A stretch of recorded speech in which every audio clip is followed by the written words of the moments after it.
most Americans would be surprised to learn that when the sun came up yesterday morning, it was still legal in so many parts of this country to fire somebody because of who they are or because of who they love.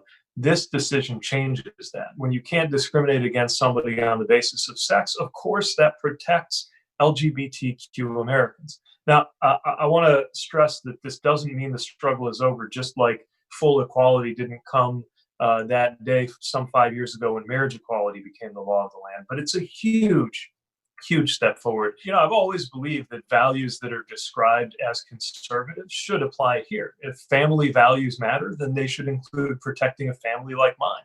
If conservatives believe in liberty and freedom, that ought to include the liberty and the freedom to live a life of our choosing. And at the same time, we should recognize it was not a unanimous vote. There were 3 votes against, including Justice Kavanaugh. But I do think that Justice Gorsuch looked at the law. He's famously talked about the importance of following the law as it's written, and said, "Look, I'm just looking at what the law says, and based on a plain English common sense reading of the law, it says don't discriminate against LGBTQ people because of who they are and who they love." And so it's a major step forward. But let's be clear: conversion therapy is still happening across the country. Black trans women in particular are being murdered at alarming rates.